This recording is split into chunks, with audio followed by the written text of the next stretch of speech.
Rebecca Lobo is one of the greatest basketball stories in history. From UConn to the Olympics to the WNBA, and now a long sportscasting career. There's no one better to talk about what has happened over the last 3 decades in women's basketball leading up to Caitlin Clark. Plus, it's another sports media power couple, as her husband is acclaimed sports writer Steve Rushin. Rebecca Lobo, you are the main event. Really appreciate you giving us the time. Thank you so much.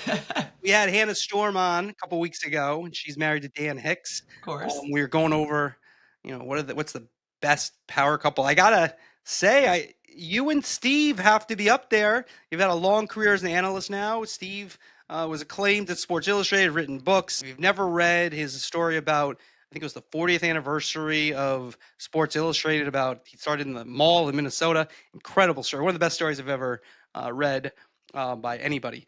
I gotta say, you guys are up there. I think we certainly would win for the tallest power couple, and and yes, that 40th anniversary story is incredible for folks who haven't read it. They certainly should do that. Definitely. All right, we're gonna get all into that. First, we're presented by WSC Sports. Your team, your league, your network. They have WSC Sports Digital Asset Management. A highlight: Rebecca Lobo makes a great move. You see it.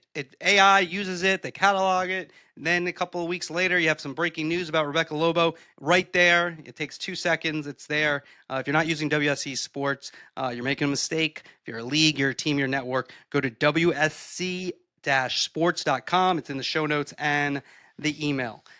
If you want to listen to the whole podcast, andrewmarchand.com to become a full subscriber. Growing up, let's start here. Rebecca Lobo was shaped by what? What was shaping Rebecca Lobo?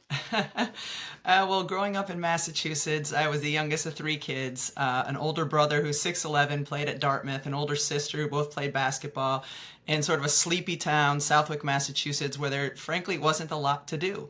And so one of the things I would do a lot was shoot baskets in my driveway. I would just be outside playing basketball. My older brother played, my older sister played.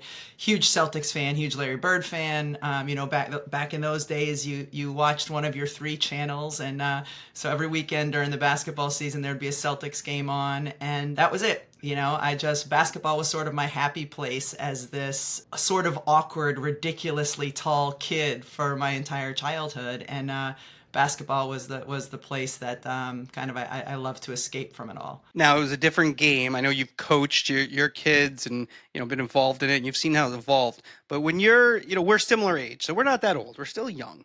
But back then it was different, especially for women basketball players. Yeah. So for you, in terms of opportunity and who you're looking up to, what are you doing there? There weren't any female role models that were readily visible. So I can remember when I was in middle school or high school going to Springfield, Mass. to watch the Harlem Globetrotters play the Washington Generals, and Nancy Lieberman was playing with the Washington Generals. It was the first time I'd ever seen a professional female basketball player.